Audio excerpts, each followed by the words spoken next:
Hello everyone. इस video में हम रीट एग्जाम्स के लिए मनोविज्ञान की टॉपिक वाइज टेस्ट सीरीज को आगे बढ़ा रहे हैं। अभी हम मनोविज्ञान की सेकंड यूनिट में चल रहे हैं। सेकंड यूनिट का जो आज का हमारा टॉपिक है वो है चिंतन। तो हम चिंतन से संबंधित 30 इंपॉर्टेंट क्वेश्चन सॉल्व करेंगे। तो आप ईमानदारी के साथ इस टेस्ट को अटेम्प्ट करें और इस वीडियो के एंड में आपका जो भी स्कोर बने वो भी आप कमेंट सेक्शन में जरूर शेयर करें। अगर आप इन वीडियोज़ की PDF पाना चाहते हैं तो आप हमें टेलीग्राम चैनल पर ज्वाइन कर सकते हैं जिसका नाम है जीके ट्रिक एजुकेशन। चलिए शुरुआत करते हैं। यहाँ पर हमारा फर्स्ट क्वेश्चन है, जॉन डीवी ने विचारात्मक चिंतन किसे कहा है? काल्पनिक चिंतन को, संप्रत्यात्मक चिंतन, तार्किक चिंतन या फिर प्रत्यक्षात्मक चिंतन को? तो यहाँ पर इसका जो करेक्ट आंसर होगा, जॉन डीवी ने विचारात्मक चिंतन कहा है तार्किक चिंतन को। ऑप्शन नंबर 3 यहाँ पर करेक्ट है। आगे देखते हैं, चिंतन की प्रक्रिया में व्यक्ति किसके माध्यम से स्वयं से बातचीत करता है? प्रत्यय, प्रतिमा, संकेत या फिर भाषा? तो देखिए यहाँ पर जो हमारा करेक्ट आंसर होगा वो होगा ऑप्शन नंबर 4। चिंतन की प्रक्रिया में व्यक्ति भाषा के माध्यम से स्वयं से बातचीत करता है। आगे चलते हैं, चिंतन में संप्रत्ययों, प्रतिज्ञाप्ति तथा प्रतिमाओं का मानसिक जोड़ तोड़ होता है। उक्त परिभाषा है। तो ये परिभाषा किसकी आप बताएं? बैरॉन, सिल्वरमैन, रुक या फिर कोई नहीं? तो ये परिभाषा यहाँ पर जो दे रखी है चिंतन की, ये दी गई थी बैरॉन के द्वारा। ऑप्शन नंबर 1 यहाँ पर करेक्ट है। आगे देखते हैं, विज्ञान और गणित में चिंतन को के सहारे ही विकसित किया जा सकता है। तो किसके सहारे? सूत्रों, संकेतों, संप्रत्ययों या फिर प्रतिमाओं? तो यहाँ पर हमारा करेक्ट आंसर होगा ऑप्शन नंबर 1, सूत्रों के सहारे विकसित किया जा सकता है। तो ये आपको ध्यान रखना है, ऑप्शन नंबर 1 यहाँ पर करेक्ट होगा। किन विषयों में? विज्ञान और गणित में। आगे देखते हैं, चिंतन को प्रभावित करने वाले कारक हैं सशक्त प्रेरणा व बुद्धि, प्रत्यय, ध्यान तथा रुचि, भाषा, सतर्कता व लचीलापन या फिर उपरोक्त सभी? तो देखिए यहाँ पर जो हमारा करेक्ट आंसर होगा वो होगा उपरोक्त सभी, यानी ये सभी कारक होते हैं जो कि चिंतन को प्रभावित करते हैं। तो ये आपको ध्यान रखना है। आगे चलते हैं, चिंतन में अत्यधिक सहायक होती हैं पूर्व दृष्टि, पश्चात दृष्टि, अंतर्दृष्टि या फिर उपरोक्त सभी? तो देखिए यहाँ पर जो हमारा करेक्ट आंसर होगा वो होगा उपरोक्त सभी। ये सभी अत्यधिक सहायक होती है चिंतन में, पूर्व दृष्टि, पश्चात दृष्टि और अंतर्दृष्टि।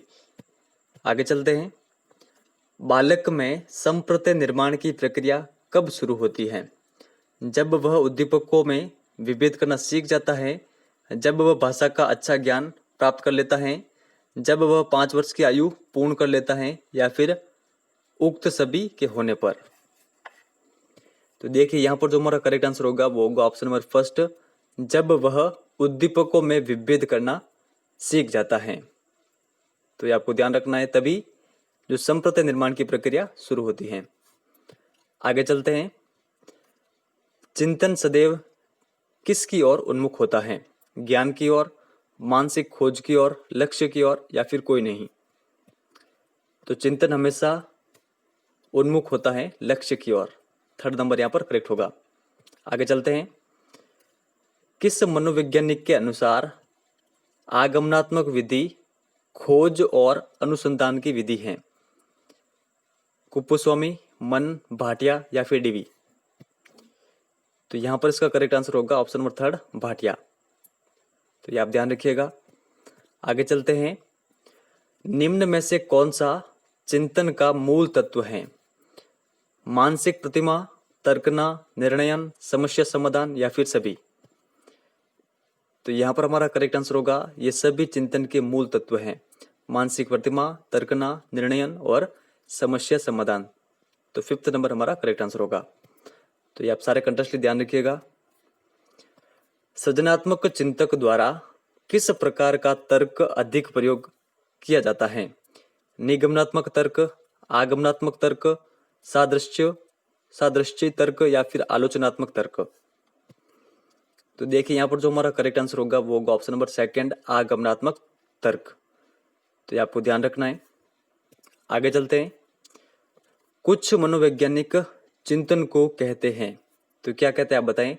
आंतरिक संभाषण, आंतरिक वाद विवाद, मानसिक द्वंद्व या फिर मानसिक मतभेद। तो 3 ऑप्शन आप ऐसे ही काट सकते हैं, ये होगा नहीं, ये भी नहीं होगा और ये भी नहीं होगा। तो इसका जो सही आंसर होगा वो होगा आंतरिक संभाषण। तो ये आपको ध्यान रखना है। समस्या समाधान का प्रथम चरण है कठिनाई का निवारण करना, कठिनाई अनुभव करना, प्राकल्पना का मूल्य निर्धारण, प्रवर्त सामग्री का वर्गीकरण करना। तो देखिए यहाँ पर हमारा करेक्ट आंसर होगा समस्या समाधान का प्रथम चरण होता है कठिनाई को अनुभव करना। तो ऑप्शन नंबर सेकंड यहाँ पर करेक्ट होगा। ऐसा चिंतन जिसमें व्यक्ति अपने काल्पनिक विचारों एवं इच्छाओं की अभिव्यक्ति करता है कहलाता है। तो क्या कहलाता है आप बताएं? यथार्थवादी चिंतन, स्वलीन चिंतन, सृजनात्मक चिंतन या फिर अभिसारी चिंतन। तो यहां पर हमारा करेक्ट आंसर होगा ऑप्शन नंबर सेकंड, स्वलीन चिंतन। तो ये आपको ध्यान रखना है। आगे देखते हैं। तर्क चिंतन की वह प्रक्रिया है जिसमें निष्कर्ष होता है तथा सामान्य नियमों के आधार पर समस्या समाधान होता है, यह कथन है।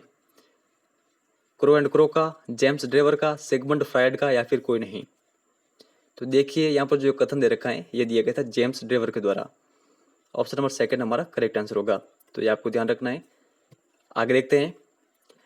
ऐसा चिंतन जिसका संबंध वास्तविकता से होता है कहलाता है यथार्थवादी चिंतन, स्वलीन चिंतन, सृजनात्मक चिंतन या फिर अभिसारी चिंतन। तो देखिए यहाँ पर जो हमारा करेक्ट आंसर होगा वो होगा ऑप्शन नंबर फर्स्ट, यथार्थवादी चिंतन। आगे देखते हैं। किस प्रकार के चिंतन को मनोवैज्ञानिकों ने विवेचन तथा तर्कना कहा है?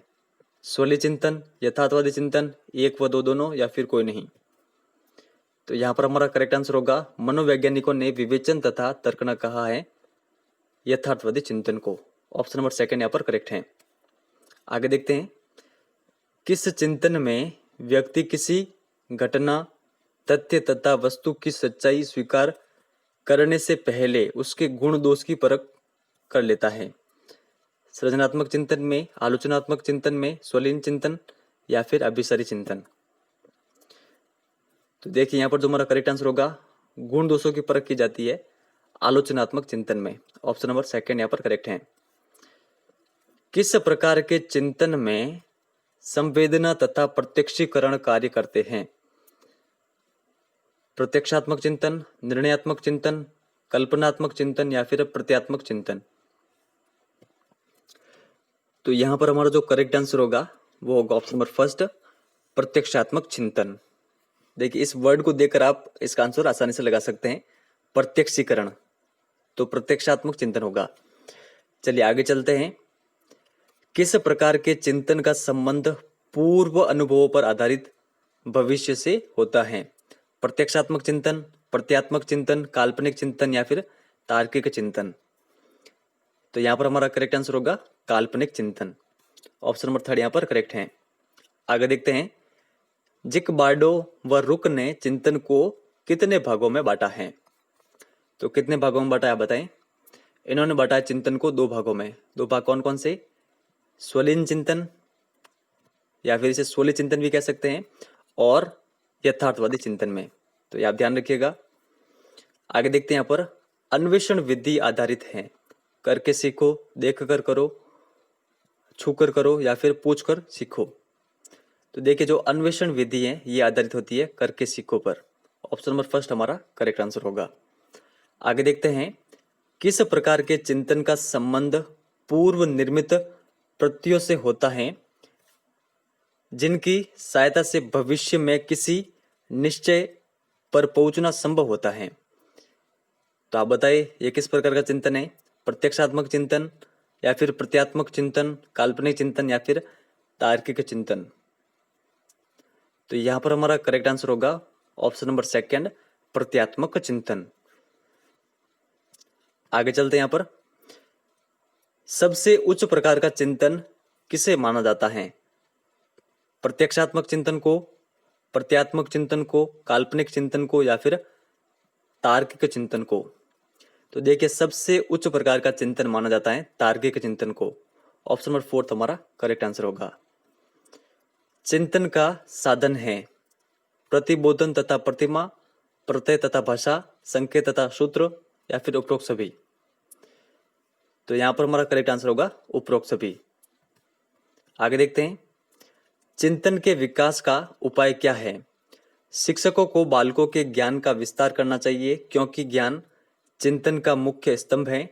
शिक्षकों को बालकों को तर्क, वाद विवाद, समस्या समाधान और चिंतन शक्ति को प्रयोग करने के अवसर देने चाहिए। शिक्षक को बालकों को जिज्ञासु बनाना चाहिए या फिर उपरोक्त सभी। तो यहाँ पर जो हमारा करेक्ट आंसर होगा चिंतन के विकास के ये सभी उपाय हो सकते हैं। तो उपरोक्त सभी हमारा करेक्ट आंसर होगा। आगे देखते हैं, निम्न में से सत्य कथन यहाँ पर कौन सा है वो आपको बताना है। चिंतन में वस्तुओं की वास्तविक उपस्थिति आवश्यक है। चिंतन में वस्तुओं की वास्तविक उपस्थिति आवश्यक नहीं है। चिंतन में समस्या का कोई स्थान नहीं है। उपरोक्त सभी। तो देखिए यहाँ पर जो हमारा करेक्ट आंसर होगा, जो सत्य कथन है वो होगा ऑप्शन नंबर सेकंड। चिंतन में वस्तुओं की वास्तविक उपस्थिति आवश्यक नहीं है, ये कथन सत्य है। ऊपर वाला कथन गलत है और नीचे वाला जो ये कथन दे रखा है ये भी गलत है। चिंतन एक ऐसी मानसिक प्रक्रिया है जो हम लोगों को उद्दीपक तथा घटनाओं के प्रतीकात्मक प्रतिनिधित्व द्वारा किसी समस्या का समाधान करने में मदद करती है। ये परिभाषा किसकी है? बैरॉन, सिल्वरमैन, रुक या फिर कोई नहीं। तो देखिए चिंतन की यहाँ पर जो परिभाषा दे रखी है ये दी गई थी सिल्वरमैन के द्वारा। ऑप्शन नंबर सेकंड हमारा करेक्ट आंसर होगा। तो ये आपको ध्यान रखना है। आगे चलते हैं, चिंतन की क्रिया को के माध्यम से उत्तेजना मिलती है। प्रतिबोधन, प्रत्यक्ष, भाषा या फिर सूत्र। तो यहाँ पर जो हमारा करेक्ट आंसर होगा वो होगा ऑप्शन नंबर फर्स्ट। चिंतन की क्रिया को प्रतिबोधन के माध्यम से उत्तेजना मिलती है। तो ये आपको ध्यान रखना है। और हमारा लास्ट क्वेश्चन है, आपका जितना भी स्कोर रहा है वो आप कमेंट सेक्शन में जरूर शेयर करें। व्यक्ति के पूर्व अनुभव किसके रूप में विद्यमान रहते हैं? भाषा, प्रतिमा, प्रत्यय या फिर संकेत। तो देखिए यहाँ पर जो हमारा करेक्ट आंसर होगा, व्यक्ति के पूर्व अनुभव उसके प्रतिमा के रूप में विद्यमान रहते हैं। ऑप्शन नंबर सेकंड हमारा करेक्ट आंसर होगा।